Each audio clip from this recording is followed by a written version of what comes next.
ESPN has a list of the top 100 players in the game. And, the big reveal is who is number one? Is it the Greek Freak or is it Kawhi Leonard?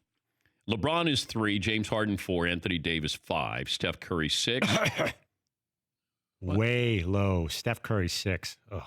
Okay. Jokic 7, Joel Embiid 8, Damian Lillard 9, Paul George 10, then followed by Kyrie, Russell Westbrook Jr. the third, C.J. McCollum. Rudy Gobert is 14th on this list. Ben Simmons is 15th, and then Luka Doncic, Kemba Walker, Karl Anthony Towns, Bradley Beal, and Donovan Mitchell. Karl Anthony Towns at 18? Yeah.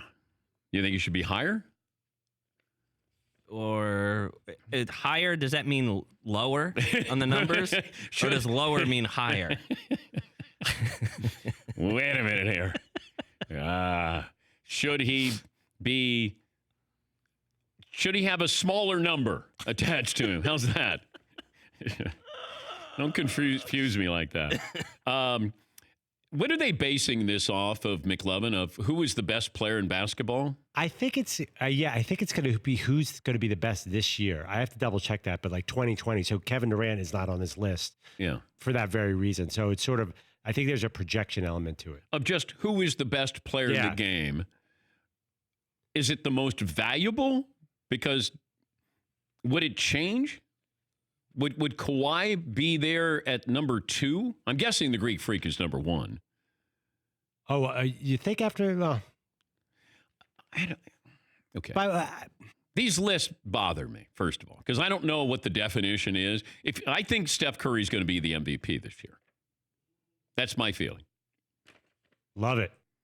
But how could Curry be behind Harden when he's beating him in the playoffs every time?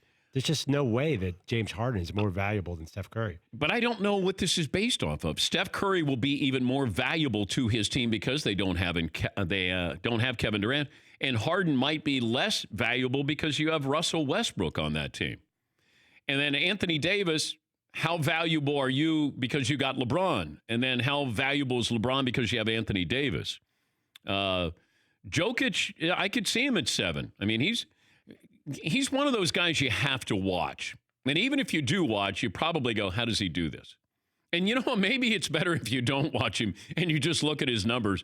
Because I've watched and I go, I don't know how he does it. He's not fast. He can't jump.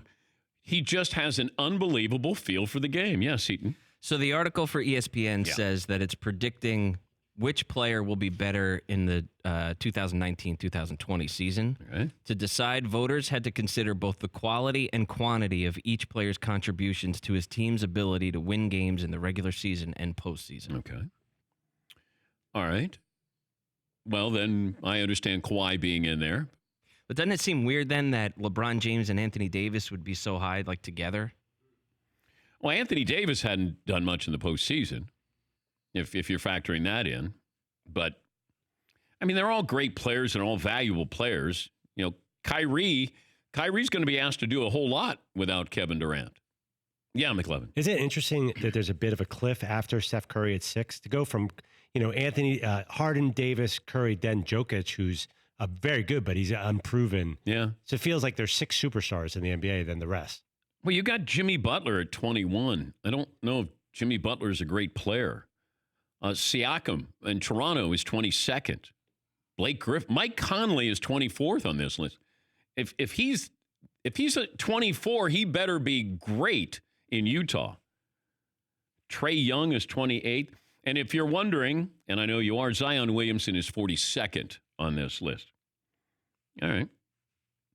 I don't have great expectations for Zion Williamson. And I'm talking about stat-wise, because I don't know if he's going to be this stat, machine there. And I said yesterday, and people went, how could you possibly compare him to Julius Randle? And I went, if he puts up the numbers that Julius Randle, look, McLevin, would you look at Julius Randle's numbers from this last year? And I said, if Zion could put up these numbers, then he had an unbelievable year. And then I say, if he has the career of Blake Griffin, statistically, he'll have a Hall of Fame career. But I think we just look at him and go, okay, this man-child out there, He's not going to do everything he did at Duke. No, he's not. So Randall was 21.4 points and 6.5 rebounds, with the note that I think the Pelicans run fast pace. So everybody's numbers go up a little bit. Okay. But if he averages 21 a game, I would say that's awesome. Yeah, that's if he shoots well, if he adds a little bit of range, then that'd be great.